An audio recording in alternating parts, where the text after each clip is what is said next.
Alright, ladies and gents. So, you read the title of this video. I'm talking about Batman versus Superman.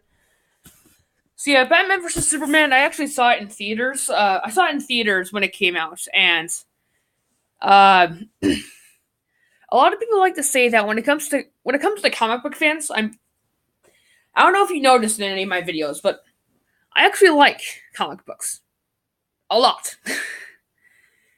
um, but again, would probably be a topic for another day. But whatever.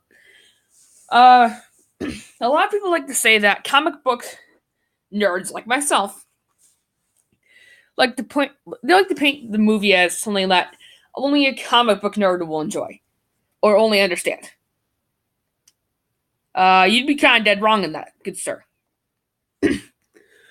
Um, excuse me.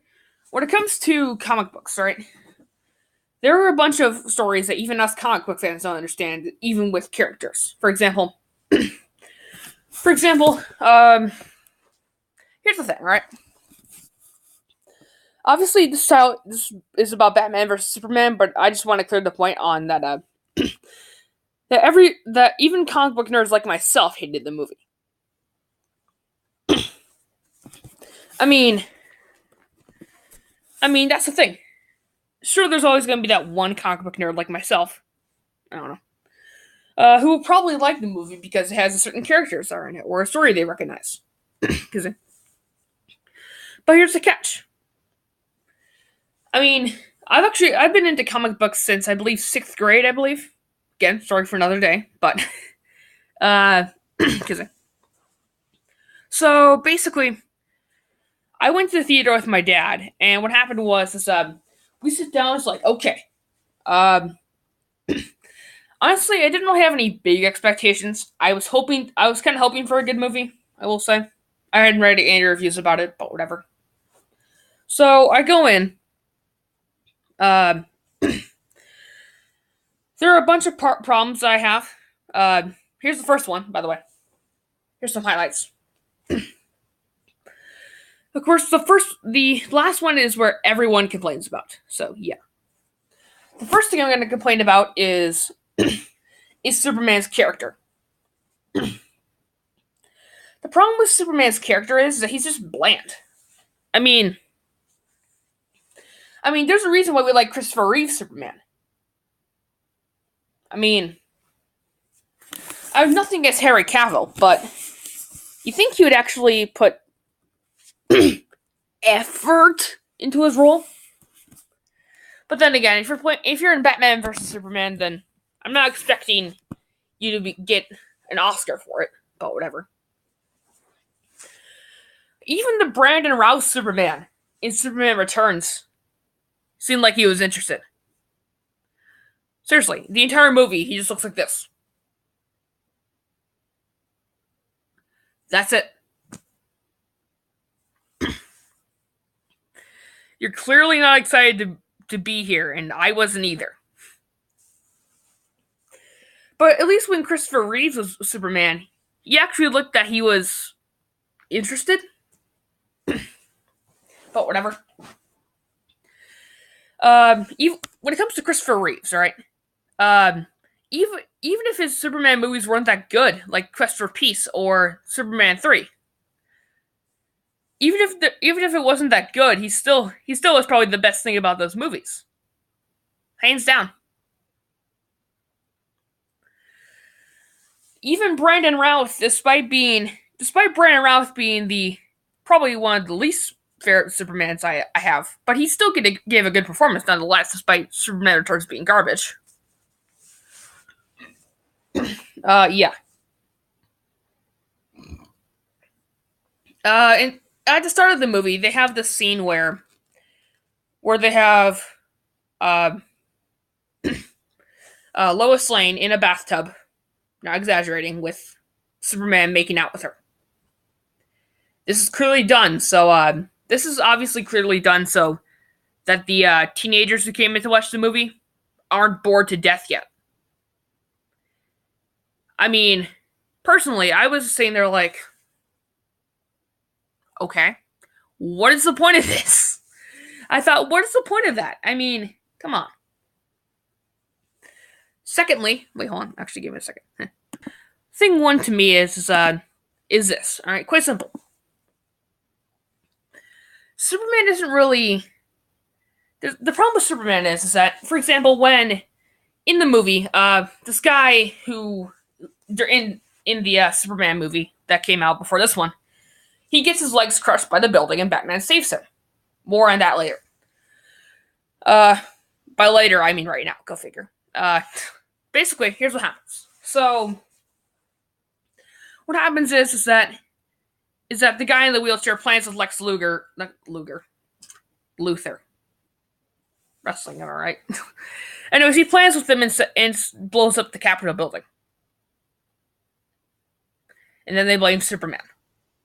Now, already you have a pretty good taste. It's like, everyone's blaming Superman. Okay. I think that would be a good story arc as long as you follow up to it. For example, say that you put Alfred or someone important to Batman in there. Now he has a reason to kill Superman. They don't do that at all. Of course, the problem is that they don't really follow up from this. They don't. There's not really a following action on this, so it's just there to spread time. Just like waste time and stuff. So, yeah. Secondly, and this is more important, why on earth would Superman not use his powers to help in the beginning? Why? Because apparently Superman's powers only work because it makes the story work. There's a very important lesson in Screenwriting 101, is that if you have, for example, if you have something like an important feature of a character, make sure they do that in every single scene. Speaking of that, here's another one for you. Batman.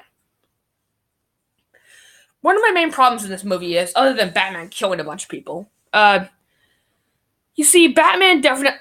You see, what was the point of Lois Lane in the movie, for starters? I guess they wanted to make her smarter than Batman. I don't know. Here's the point I'm trying to make. All right. So, you see, Lois Lane is. You see, Batman is in the comic books. All right. Say that you have no knowledge of comic books. Okay. Let me spill this out to you. Batman is portrayed as someone who is smart, okay? He's portrayed as someone who is smart. He doesn't do things he does it by his gut decision rather than emotionally. In Batman versus Superman, he does it emotionally rather than by his gut. Just saying. That's my problem, alright? It doesn't matter how good he was in the movie. And I will say, I was kind of expecting him to do alright, honestly. I wasn't expecting him to do as good as Michael Keaton or Christian Bale. But he was probably the best thing about the movie, in my opinion. So, yeah. Of course, you have to remember that there's one problem I also have in the movie is this, okay? Alright. There's this video by Ralph the Movie Maker, which he'll probably go into way better detail than I ever could, okay?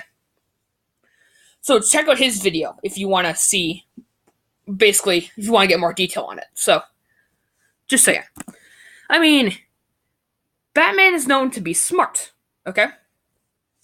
So, basically, why doesn't he use his brain? He has to make decisions that are emotional. Just saying.